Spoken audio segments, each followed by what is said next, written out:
So I want you to shout out, I guess, some of the changes you've seen in your lifetime. What are some of the changes you've seen in your lifetime? Who? Cell phones, yeah. I remember the dial phones with the party lines. Yeah, that's the earliest memory of mine, and as you're talking, you say, and there's only 2 of us on this line, right? Click. Televisions changed. Yeah, we used to have the black and white little box. I remember AM radio in the car. That was it.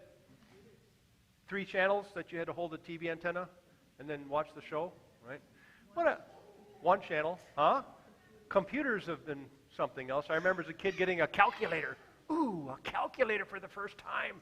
$60 for this calculator that sells for nothing right now. But, I never used a slide rule. How many people use slide rules?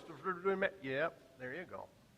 What else have you seen? I like talking to people in their 90s and 100s. And what did you see over the past, 100 years? What have you seen? What other things? What? Pencil? Yeah, pencil instead of computer, right. You had to add things in your head. You had to remember, what? Landing on the moon is different, yeah. Internet, yep.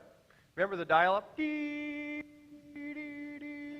you'd wait for the, But that was exciting, yeah. Now we have instant contact with anybody in the world. We have instant, information instantly, too, which is good and bad. Sometimes if I'm not feeling really good. I'm going to check online what's wrong with me. And then you've got 15 diseases you're going to die from. And it's like, oh my gosh, maybe I shouldn't look on the internet for my diagnosis for my symptoms. Maybe I should actually go to a practicing physician or something like that. Yes, and it's happening faster, isn't it? Even faster than we thought. When I was doing youth ministry in the 80s, they said, the way change is changing is changing. What? The way change is happening is changing. Well, that's interesting, isn't it? Now all of us are I'm talking about churches, are scratching our heads going, so how do we speak to the culture now? It's different. I still like going to stores and holding things in my hands. I like having e-books because I can carry hundreds in my tablet or phone.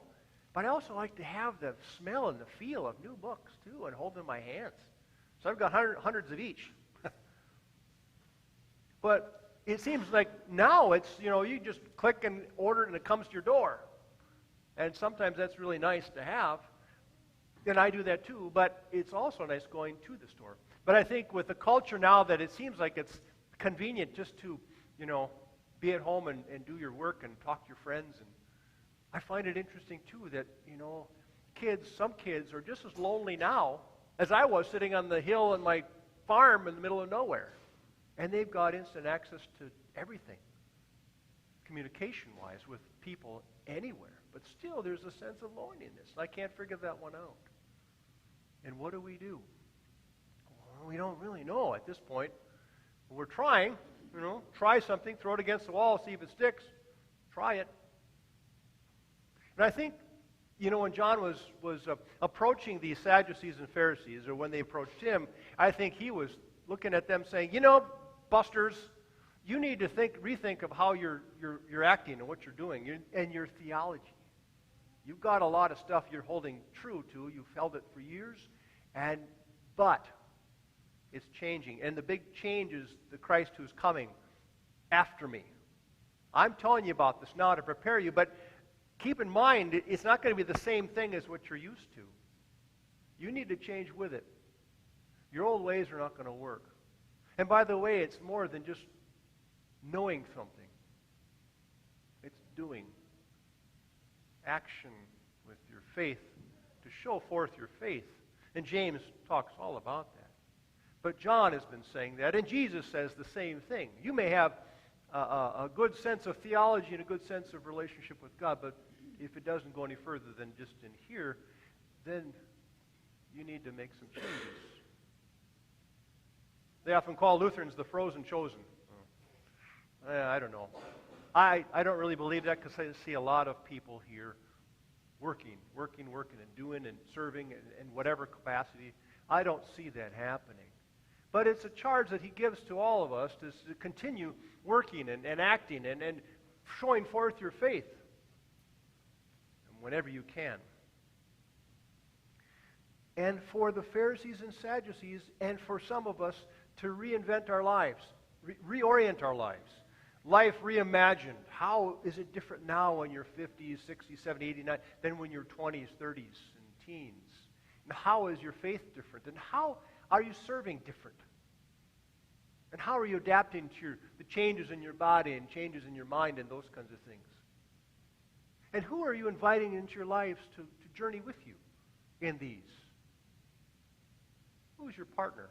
We know that God is our constant presence and partner in all of this. And that never changes. But who else is part of our lives in a meaningful way?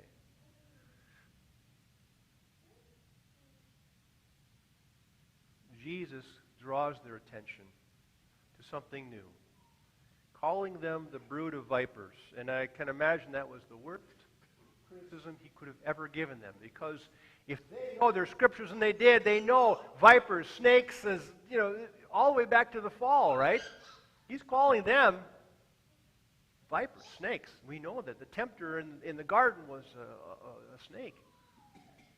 He's saying, you're leading people astray. You need to take a look at what you're doing. And think of this too. John cares about these people. What? He's calling them names, and yet, to draw their attention, he says, this is what you need to do. You can't rely on your own laurels of being sons of Abraham. You have to embrace the new faith. You have to do some work. You have to be there for the people. If you didn't offer them constructive criticism, he wouldn't have cared about them, but he did. He got their attention and gave them constructive criticism to reorient their lives as well. Matthew was written after the fall of the temple. And so it's up to the Pharisees. Sadducees kind of went by the wayside quietly to the temple, but the Pharisees. It's up to you people now to continue the faith. There's no other leaders, unfortunately, so you need to step it up. You need to reorient your life. You need to change a few things. The Christ is coming. Pay attention to him. Watch what he does. And it's okay to question. That's how you learn. And he will stomp on you once in a while for your faulty theology or your viewpoint, but still, there are things to learn. And you can do it. You're never a lost cause in God's eyes. Whoever we are, whatever we do, we're never a lost cause. And we remember that we are beloved children of God always,